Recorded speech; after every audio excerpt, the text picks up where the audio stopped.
You just cleaned the entire house, put away their laundry, and made their favorite dinner. You're waiting for that look of appreciation, that heartfelt thank you, that makes it all worthwhile. Instead, they walk in, give you a quick kiss, and start telling you about their day. You feel nothing. Or worse, you feel resentful. Meanwhile, your partner is thinking, "We had such a wonderful connection tonight. That conversation was so meaningful." They felt loved because you listened, while you felt unloved because they didn't notice what you'd done. This isn't about being ungrateful or insensitive. This is what happens when two people are speaking different emotional languages. You're both saying, "I love you," but you're using different dictionaries. The 5 emotional dialects. The concept of love languages isn't just about preferences. It's about how our brains are wired to receive love. Think of it as 5 different emotional dialects. For some people, love is words of affirmation. Their emotional security comes from hearing, "I love you," receiving specific compliments, and getting encouraging texts during the day. When this language is missing, they feel invisible and uncertain about the relationship. For others, love is quality time. It's not just about being in the same room. It's about undivided attention, active listening, and shared experiences. When their partner is constantly on the phone or distracted, they feel lonely even when they're together. Then there are those who experience love through acts of service. For them, actions truly speak louder than words. When you make them coffee in the morning, pick up their dry cleaning, or help with household chores without being asked, they feel deeply cared for and supported. Some people feel most loved through physical touch. It's not just about intimacy. It's about the small moments of connection. Holding hands while walking, a spontaneous hug, a comforting touch on the shoulder after a hard day. Without these physical connections, they can feel emotionally disconnected. And finally, there are those who value receiving gifts. It's not about materialism. It's about the thoughtfulness behind the gift. A perfect gift shows that you know them.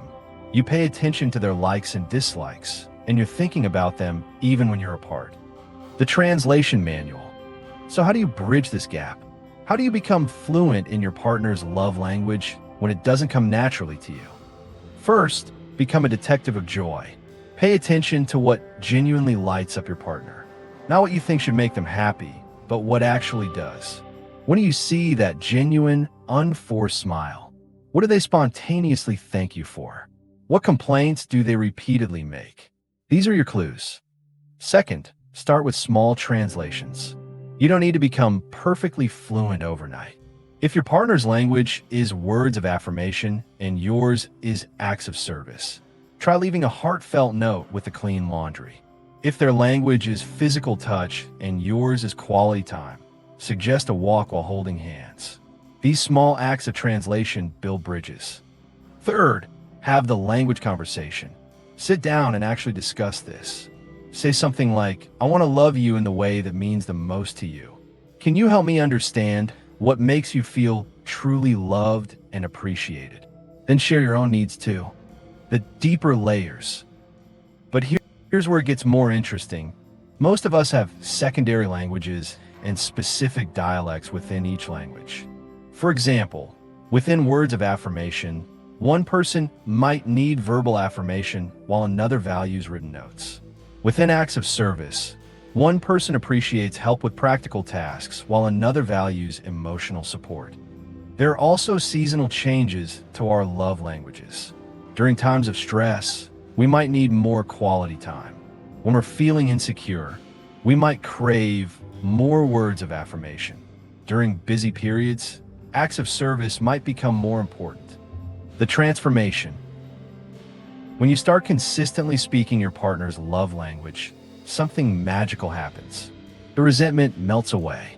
The constant feeling of "I'm giving more than I'm getting" disappears because you're both giving in ways that the other person can actually receive and appreciate. You begin to understand that your partner isn't trying to hurt you by not noticing your efforts.